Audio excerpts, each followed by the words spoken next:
Hey YouTube viewers, gonna review The Darkest Hour today.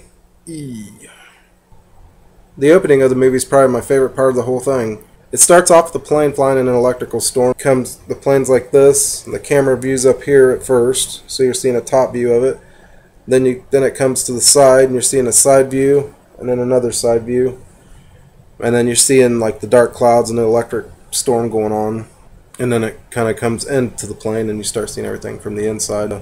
Two of the main characters are on the airplane, Sean and Ben, and they're on their way to a meeting in Russia. They're all pumped up. They're getting ready to sell this idea that could make them rich.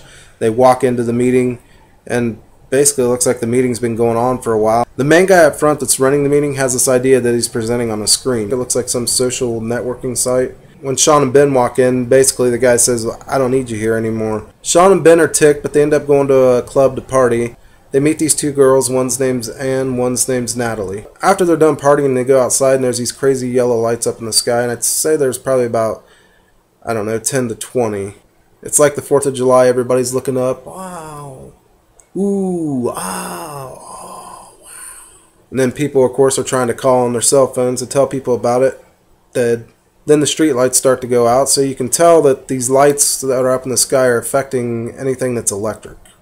As they start to come closer to the people, they start to look like giant neon yellow jellyfish. One of the cops walks up to one that's close to the ground. He pulls out his club. He walks up to it, holds it out, and then he just disintegrates. Turns to dust.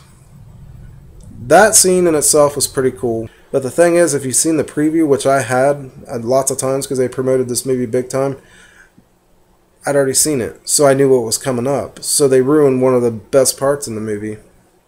After he gets evaporated, hundreds of these jellyfish start to fall. Then one by one, people are getting turned to ash. Amazingly, Sean, Ben, Skylar, Natalie, and Anne all are together hiding in a storeroom.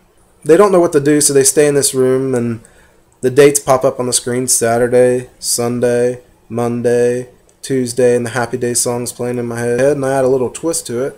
Sunday, Monday, happy days. Tuesday, Wednesday, happy days. Thursday, Friday, happy days. The weekend comes when we get out to kill some jellyfish.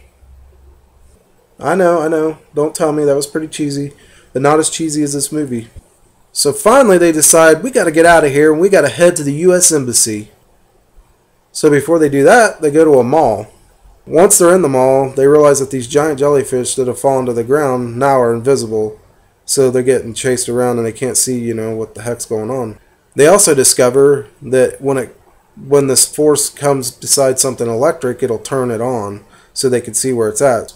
When they finally get outside of the mall, everything looks apocalyptic. There's cars parked everywhere and there's nobody around. They're outside the mall getting ready to make their way to the embassy. And one of the dumbest lines in the movie comes up. It's one of the dumbest. There's a bunch. But this one is just, I don't understand it at all. Okay, they just watched hundreds of people get killed, right? Well, there's this dog. And all of a sudden, one of those jellyfish killed the dog. Then Skylar goes, "Did you see the dog? It killed the dog." I'm like, what? I mean, really? You haven't said anything about them killing people? After all that time, they make it to the embassy. And guess what? It's empty. Then they see the skyscraper, and there's 2 lights on in the skyscraper, so they decide they better go there because there might be some survivors inside that building. That is followed by the second dumbest quote in the movie. They'd want to travel in dark, okay? Because if they see something light up, then they know that these stupid jellyfish are near.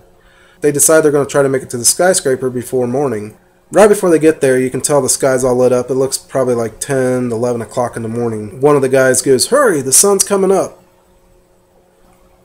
The sun's already up. I mean, I don't understand that part. It's like they should have been panicking because the sun was up, not because it was coming up. It had already looked like it had already been up for like an hour or two at least. I'm just pointing out a couple dumb things to you. I could go on and on. This movie is terrible. The acting's stale, you care nothing about the characters, it's just plain blah. They do find 2 Russian survivors inside that building. I can't even talk anymore about this movie, it's just, I don't know, there's not much to say about it. After the first 10 minutes of the movie, it's boring. How many times can you see somebody disintegrated before it gets old and stale? And it does, quick. The movie gets real boring real fast. My rating for this movie is 1 out of 5. If there's any horror movie that you want me to review, just post a comment below and I'll get to it. For now, I'm out.